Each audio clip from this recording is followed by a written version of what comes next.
Hello students, welcome back. In the last session, we were discussing about basic elements of Python. In that, we have studied operators on type int and float. In today's session, we will continue our discussion of basic elements of Python.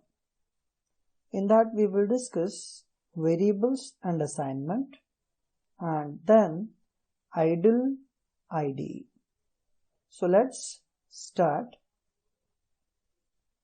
Variables and assignment. So variables provide a way to associate names with objects. In Python, variable is just a name given to the objects. Look at one example code here. We have a variable declaration pi is equals to value 3, radius is equals to value 11. So pi is assigned with a value 3. Now we can say pi is a variable and which contains a value 3 or object 3 of type integer. So pi is associated with integer object. Same way radius is associated with integer object and the value is 11. If you look at the variable declaration here, you might find this variable declaration different from the variable declaration which you have studied in other programming languages.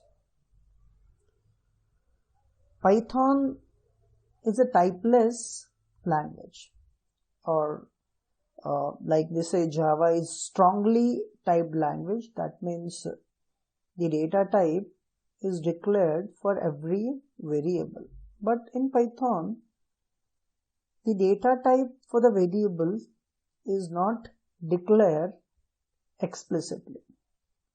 But the type of variable, it is automatically considered based on the value of the variable. For example, here pi is equals to 3, means value 3 of type integer is assigned to pi, means pi is of type integer. If I assign some other value, say if I assign pi is equals to 1.3, if I say variable pi is equals to some value that is 1.3, in this case this pi is of type float, because we are assigning a float object to the variable pi.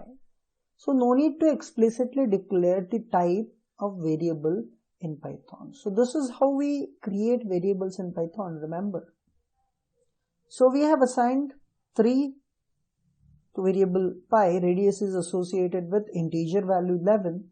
Same way, variable area will have a value after computation of the expression, that is pi into in bracket radius raised to 2. The operator double star simply means raised to 2, and the value which is produced by this expression is the value for area.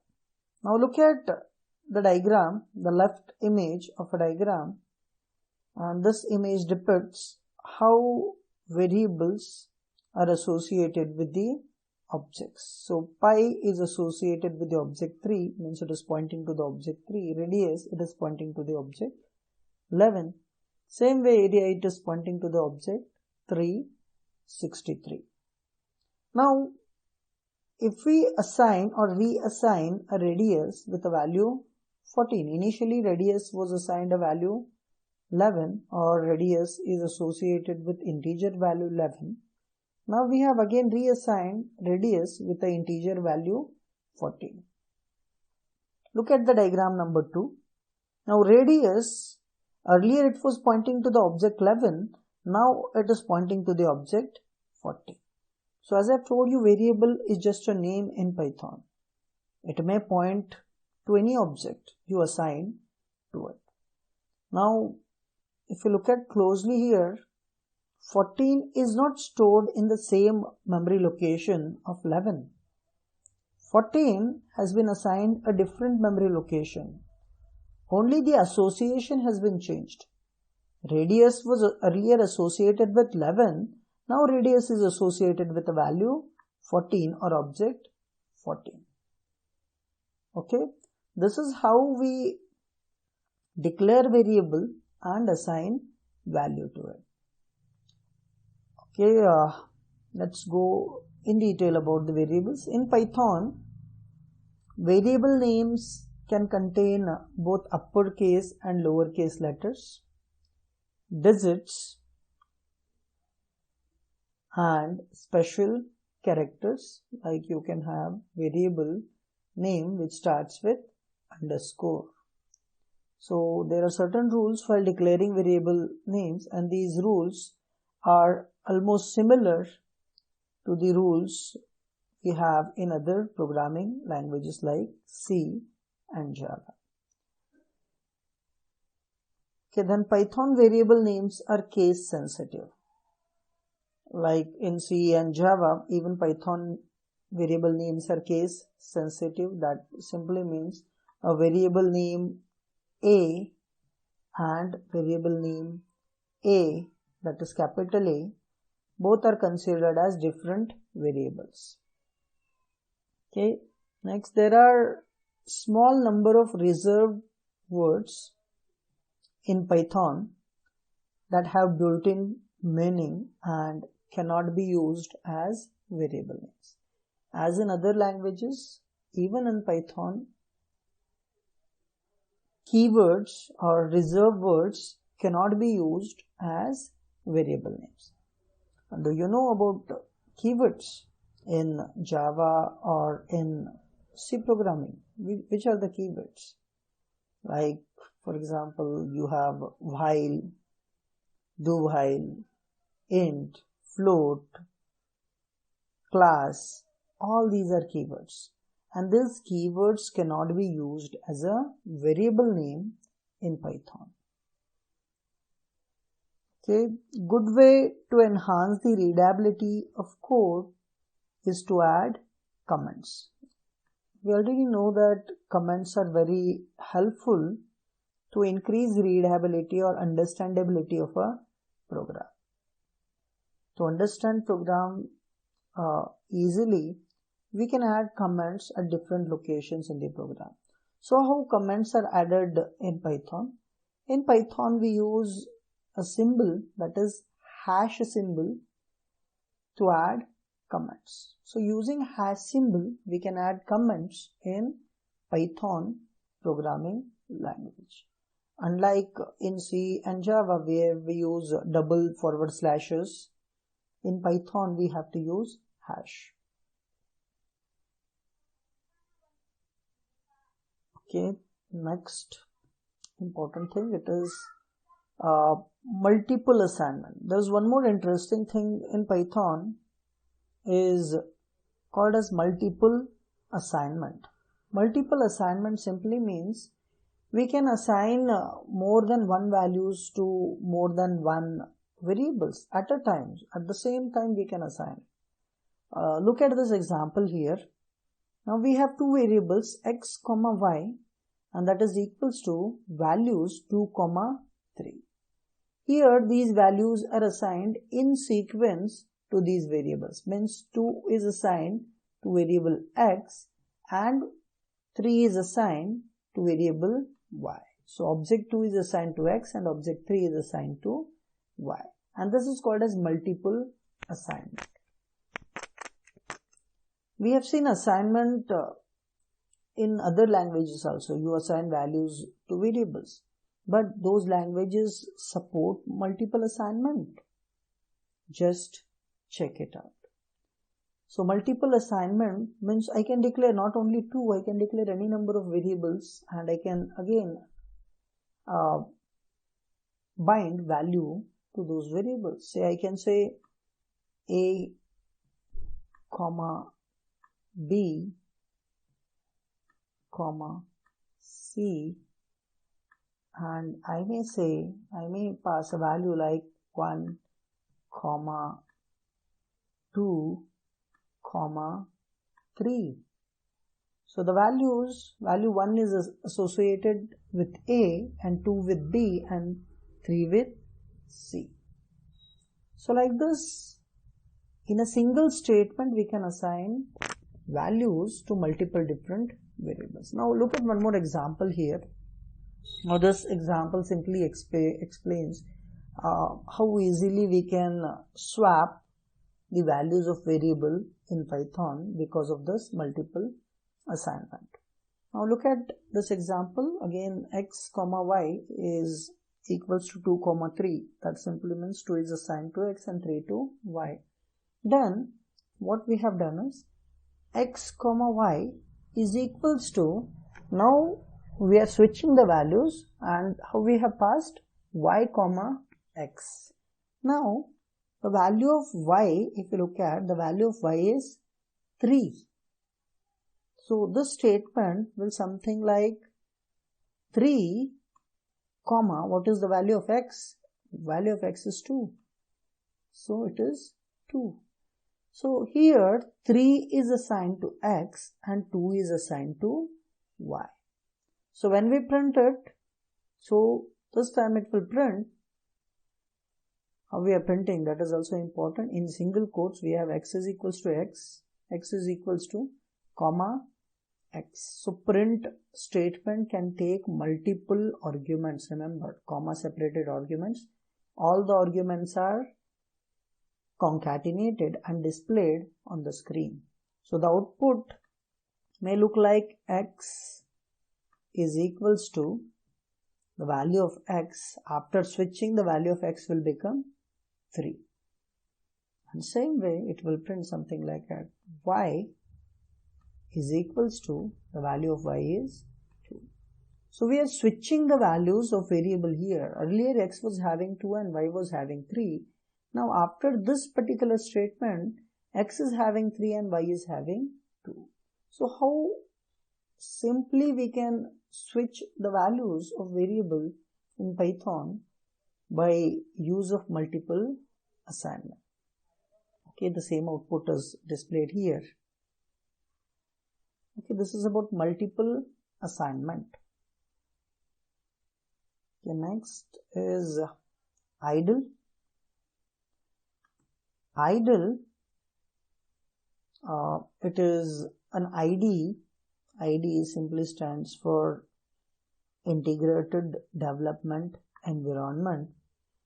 Integrated Development Environment generally facilitates writing and executions of programs.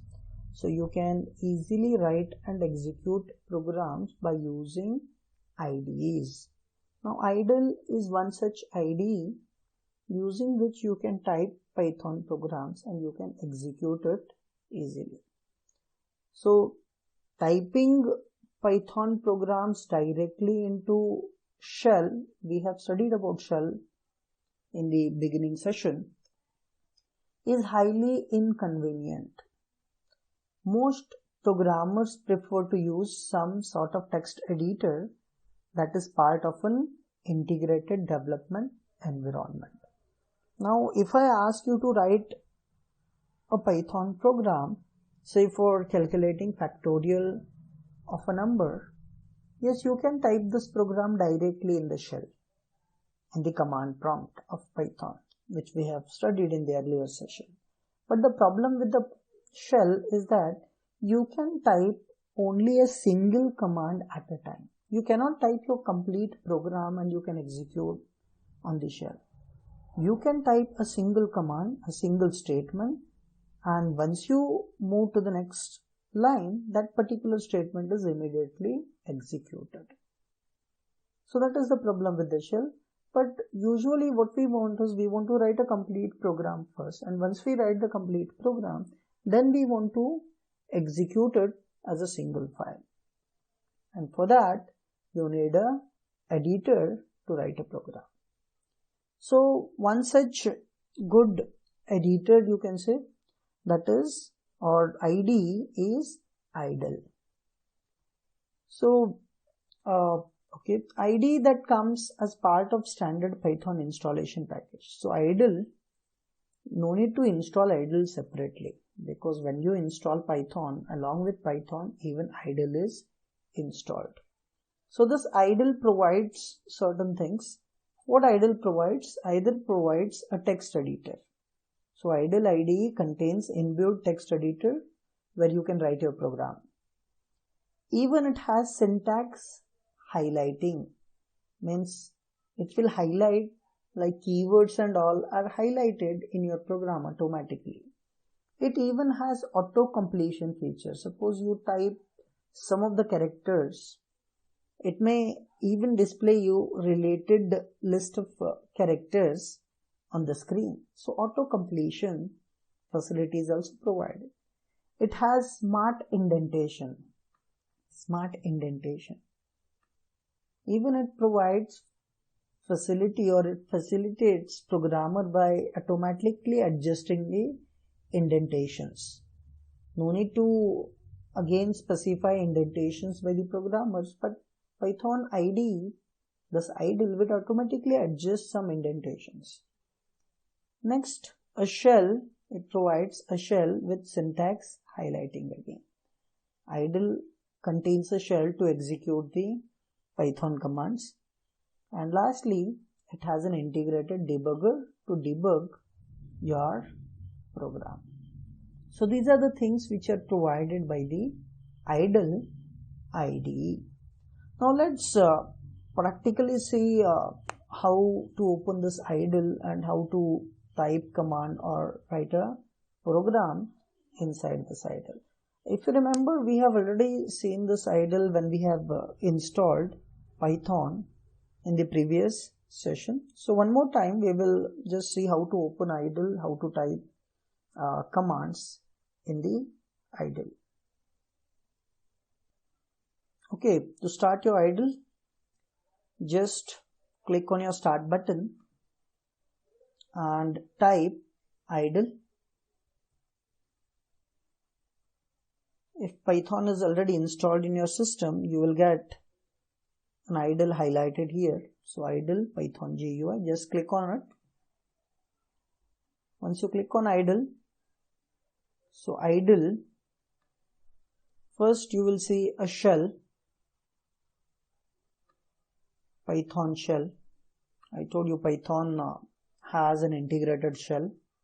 So on the shell, it is like a command prompt or terminal.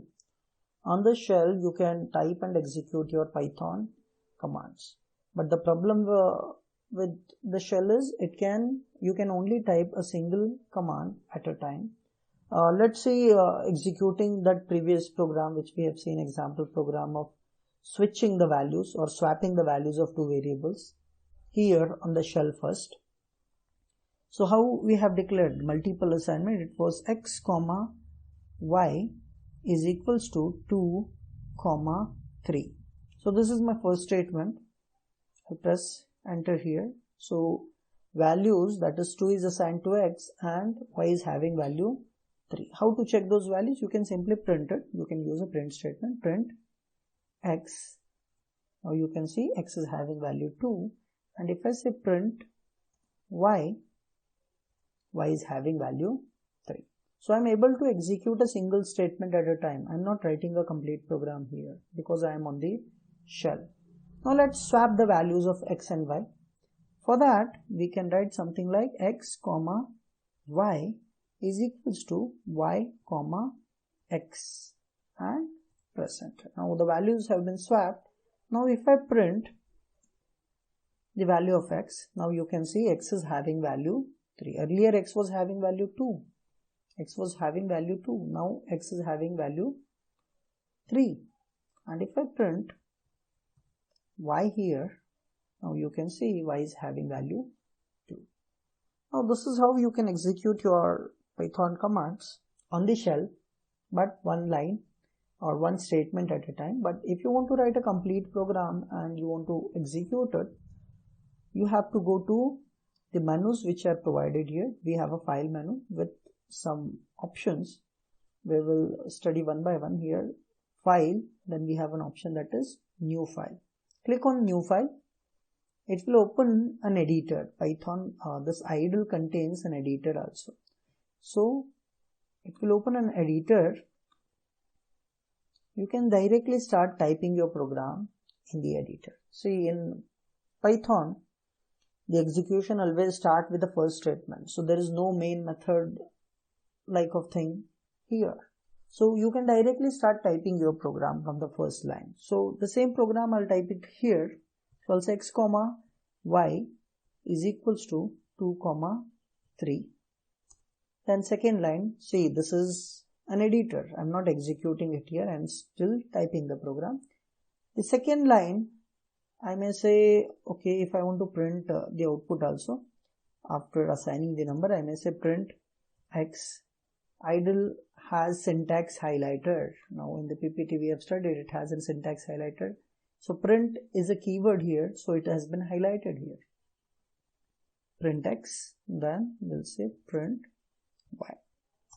Okay.